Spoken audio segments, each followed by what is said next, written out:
Ruben's from the YorkAstrobotics team. This is I'm Matt Fresner, and I'm here to introduce you to the members, faculty advisors, just YorkBot 5 in general. So, our team members are as follows. There's me, Afroz Dar, Duran Epps, Andalov Syed, Zachary Samchar, Sheikh Kadir, who's also known as Zach, Jessica Miranda, and our faculty advisors are Charlie Hobbs and Daniel Phelps, and we're from CUNY York College. So the first thing we'll be going over is the safety protocol. So all personnel are required to clear the site of operation when we're going live with the bot. So the operator will wait for the deployment team to vacate the immediate area. So basically how that is going to go is whoever's working on the bot or the operator is going to say clear. And anybody who's like out of the immediate area, who's in a safe place to be right now, is going to say clear as well. So once they get confirmation from everybody that they're clear, that everybody's cleared, the bot will turn on, and you can operate with you can begin the robot work cycle now. And just in case something goes wrong, something we didn't think was going to happen, and the bot starts going to be crazy, just anything like that pops up, there's going to be a member on standby next to the E-stop or the emergency stop.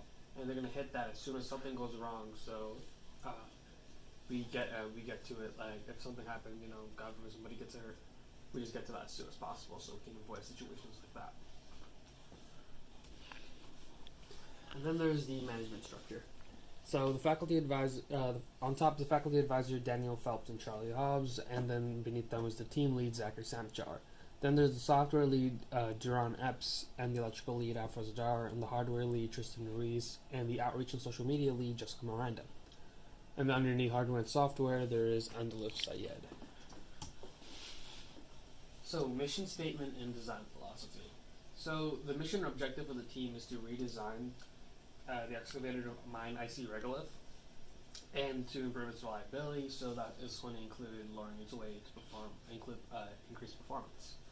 So the team's design philosophy is to maximize the efficiency of the design within given constraints, which will be measured by the cost of the overall system and its versus capability to acquire Martian ice simulation versus cost per kilo. So architectural design product hierarchy. So we have hardware and communication control. So for hardware, we have three systems: the excavation, drive, and power systems. And with excavation, we have our two subsystems, lift and bucket. For drive, there's wheels and chassis. And for power system, there's battery and regulation. For communications and control, we have user side and robot side. And the subsystem for those are situational awareness and control software. And for robot side is hosting, server, and motor controller. So our performance goals. Our performance goals and project goals have some similarities, but we'll cover them each on its own slide. So performance goal is to be able to navigate within the environment. It's to make sufficient wheel contact for traction. We want to cut channel into surface, and we also want to filter out IC regolith before final transport into a hopper. So we also want to maintain mechanical stability while it's excavating, and we also want to make sure we have full range of full range of motion of the backhoe while it's in deployment, and we also want to make sure we have wireless communication, but we also want to make sure it's reliable wireless communication. So for project goals, as I said, there's some overlap. We want to be able to train traversing, able to move throughout the environment. We want to be able to properly deploy the backhoe arm. We want to dump collected material, and we want reliable wireless communication. Oh, and we also want wireless systems performance.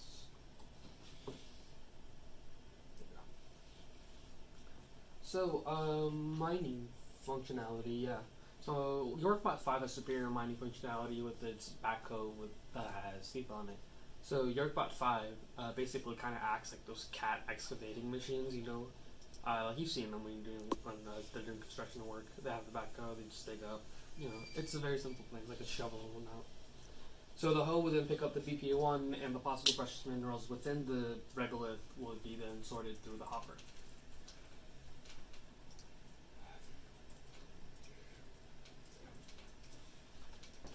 Then there's the component selection. So we're working on the current iteration of the bot is like there's just improvements based on last year. We're not making a new bot or anything, so much of the component selection reasoning that we had from last year applies to the same as well.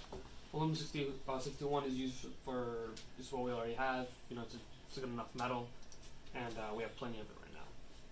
The actuators were chosen for their length and their power because we only need like a certain amount of height on these actuators. We don't want to go too far up or like too far down, or it's just, you know. And the power, we actually are leaning more on, like, we have more power than we actually need from these actuators, but that's like a safe thing to do because, you know, you'd rather have more power than you need than not have enough power. The saber-tooth motors were then chosen for their amperage, actually, amperage resistance, because the last year's Robotech motors were blown out because they could not handle the amount of power that was coming from the breadboard and everything. So we swapped them out with saber-tooth motors this year, and the Intel NUC was chosen with its compatibility with the ROS and, you know, its capabilities with the time. And then there's methodology. So for both hardware and electrical, we kind of follow the same methodology for how we chose to do something, which was basically how do we get the most bang out of our buck, you know? So we iterated over what actually works, and we went over why something didn't work and how we can improve that to make it so that it did work. So this is seen in the hardware as a lot of the excessive material that we had, and sorry about that, in previous year, a lot of excess material was just sawed off. So it's like the box a whole lot lighter now, you know, it moves a whole lot smoother and all that. And electronics have new drive controllers, saber-tooth, because as I mentioned earlier, the Robotech controllers blew out last year because they couldn't handle all the power that's coming from just coming from the drive controller. So Robotech can only handle 10 amps of power. We're getting like well over 10 amps. So these saber-tooth controllers can handle 32 amps per channel, so it's more than enough. Resistance going on there.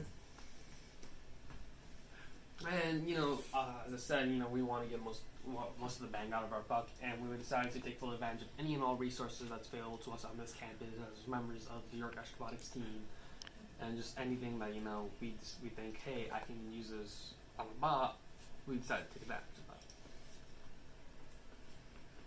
that. So, the first trade study I will be discussing are the saber-tooth motors. So considerations were made regarding amperage limits and similarities to the Robotech motors because, you know, obviously we don't want motors that work wildly different from the Robotech motors, so we need completely different stuff working for saber-tooth and completely different stuff working for Robotech. We also want to make sure, you know, that these can handle the amperage output that we're going to be getting because Robotech motors were not able to handle that output. And we decided to settle on saber-tooth as they were pretty much very, very similarly to Robotech motors, and they're able to handle the amperage output. So as you see here, the saber-tooth motors are the superior version of the Robotech motors for the most part, as they can handle more amperage output per channel. They're a cheaper version as they're 124, basically 125 in regards to Robotech's 250. And saber-tooth motors, which are easier to use than Robotech as they're more like plug and play, as regard to Robotechs, which you need to install software from them to have these motors up and running. These are also more reliable than the Robotech controllers, as there was more issues with Robotech on the software side than the saber-tooth. So, trade studies 2, chassis. So, the team took note of previous models with the goal of improving the hopper design, as well as the base chassis for the YorkBot 5. So the designs we considered were the backhoe and the front end ladder. We decided to go with the backhoe because it's going to be more efficient with mining through the IC regolith. You know, you get the penetration and everything. It's, for the most part, it works better than the front end loader would. And this is the data for the trade study we did for the chassis. As you see, you know, there's the evaluation criteria, there's the scores and whatnot, and how everything is totaled up at the end. And as you see, the front end loader comes up below the backhoe. Backhoe comes out in the lead here, actually. Alright, so the third trade study we did is a style of locomotion to implement that can meet system requirements. There's two ideas that we proposed. We proposed the flat tires and the inverted tires. So we also sawed off an excess of aluminum to use on locomotion, as I mentioned earlier. And these are the pros and cons of each of tires that we did fix anyway. So as you can see, with flat tires, that has an advantage of we will not dig into the BP1, and there's more surface area touching the regolith itself, so there's going to be easier for steering. Turning. So disadvantages is that it loses the tread, which provides you the grip, but we're moving slow enough that that's not really a big concern. And for the inverted tread, its advantages as well, it has more surface areas than with tread, so turning is easier as well, and it doesn't dig into the BP1 like tread from last few days. The disadvantage is that it's not going to be nearly as effective grip-wise, and anything that this tire does, the flat tire just does better. But we also got to make sure we learn from previous year's bot. So with YorkBot 4, there's a couple stuff that we learned. We've learned that there was an excessive amount of material used in the creation of YorkBot 4, and we could have just lopped off a whole lot of that already. We was already at max weight from all these extra materials. The drive controllers couldn't take the amount of output that was getting last year, and there was a hopper needed to be resized because, like I said, with the bot itself, there was just way too much excess materials. We also set up a Connect for better navigation systems, and this is a bunch of stuff we've already learned from last year. And then there's communication control. So the team's goal is to update the existing communications and port existing Tempo operation scripts to the robotic operating system ecosystem ROS. So integration with ROS allows for future entries with attention to autonomy, just to be more easier because ROS has a variety of libraries and just features that we can implement to help us with this attempt. So the team also took the opportunity to consider using an Intel NUT instead of a Raspberry Pi 3 because of Intel NUT's compatibility with ROS and its abilities that we can use with autonomy. So it was an easy switch to the Intel NUT instead of sticking with the Raspberry Pi 3 once we took that into account. And the proposed design is that we have a skid steer backhoe mining robot. So as you can see, the backhoe would allow for deep penetration of the simulated Martian surface, and the skid steer design was a simple solution to locomotion, which larger wheel and superior mounting system gave us greater ground clearance. As I had mentioned a couple times already, the excess aluminum was thought from the earlier design to reduce pressure and locomotion. Further redesign of the bot was necessary due to inefficiency, excessive material, and pressure of excess weight. The reposition of the actuators actually allowed for ease of movement and control with less pressure on the motors themselves, and our electrical systems were modified to be able to handle the outputs that we were getting, which were focused more on the drive controllers. With the addition of a Connect system, which would give us additional navigation systems in addition to what we will receive in the competition itself. For final design for the locomotion system, the chassis is constructed with a 1 inch by 2 inch 6061 aluminum tube. And these corners are fixed with pre-cut 1/8 inch thick 6061 aluminum plates. 4 42mm motors are fixed to the chassis using mounting plates cut from the 1/8 inch 6061 aluminum, and the motors are paired with a 1:84 ratio gearbox, outputting to a 9-teeth sprocket. And the wheels at 9 inch diameter fixed 16 sprocket bicycle wheel. And for locomotion optimization, we have the custom wheel enhancements. For the custom wheel enhancements, we have 3D printed the wheel in ABS. We have amplified dimension and multifunctional treads to aid us in driving to the Martian simulated area. And for drive configuration, we also have chain-driven wheels. We have gear reduction, and we have further improved chassis sets. And for excavation has 3 segments and 3 main segments of the arm. So the first segment, we have a mirror pair of arms affixed to both sides of the chassis and has large rotating angles for deploy and returning. So it's able to lift upper segments and additional loads that we may have during the competition. Segment 2 links 2 arms to segment 1 and has sufficient rotation to allow segment 3 ample contact with the regolith. And segment 3 is a real MVP here. It breaks the surface of the regolith and it's actuating the backhoe to excavate the icy regolith. The final design of the hopper. So the hopper itself is anchored to the chassis and has a unique fit that allows itself to fit back into a hopper, kind of like a compact, compact thing that just allows everything to just get back into like a tiny box. So it has ample storage volume. It has a filtering bottom portion that allows all the regolith to sift out from there, and we keep the precious minerals. And sufficient rotation from the actuators allows the hopper to deploy and come back in. And then here's the power specs. So for the system, it's actually powered by two 25.6 volts K2 energy batteries, and the power for the actuators is regulated by 24 volts by the Robotech controllers. And the drive gear motors are actually regulated by 24 volt saber-tooth motors as well, and the 25 volt regulator is used to power the Intel NUC. Next up is the budget management. For the budget management, anything that was spent towards the improving of the YorkBot, well, the receipts was saved, documented, and we knew exactly how much somebody paid or like where we got something and if that fit into our budget or not. And of course, we did research before buying a part to make sure this is an appropriate part to use and it would fit into our budget as well.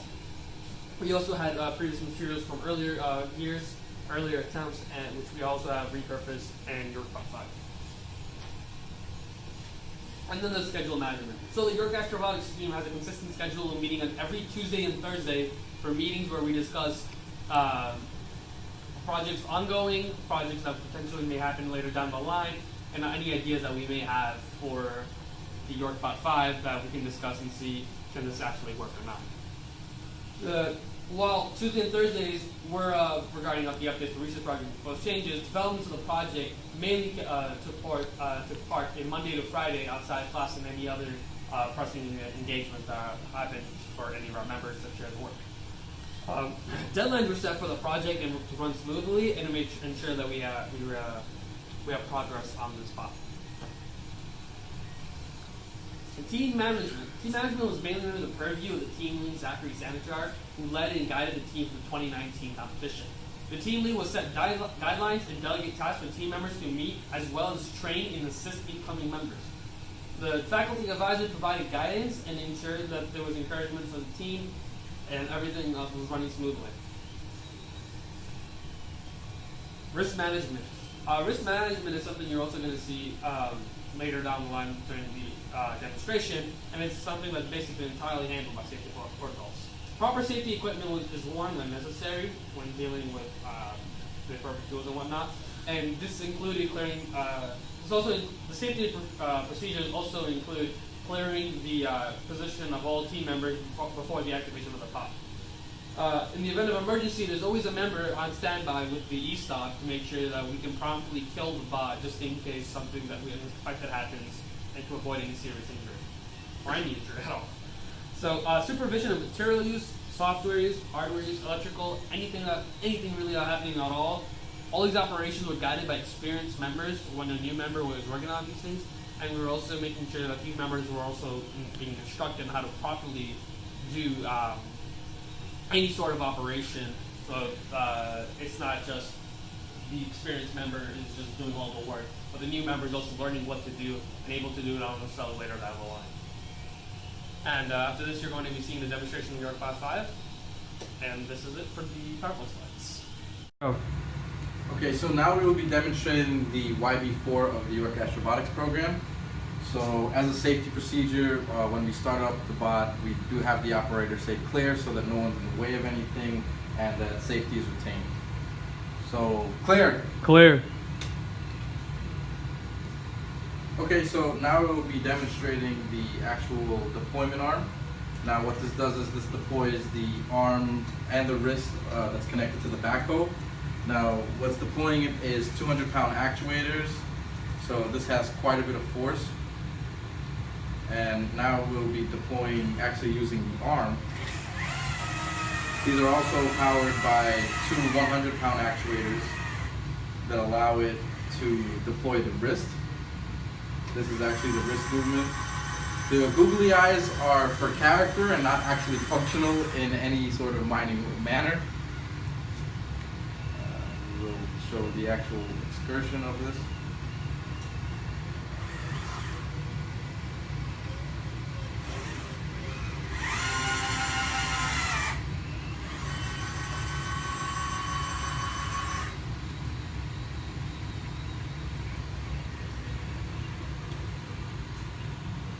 So it does go quite a bit out.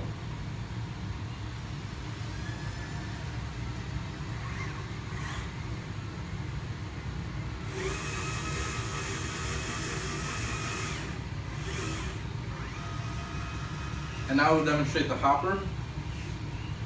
These are also powered by, actually actuated by 100-pound actuators.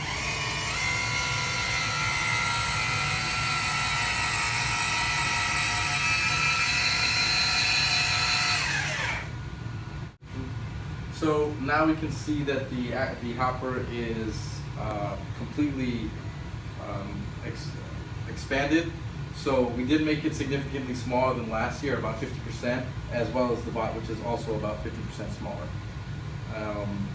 Also, we have the wheels that are still actuated by the saber tooth, and they're using skid steer, tank steer to move. Thank you.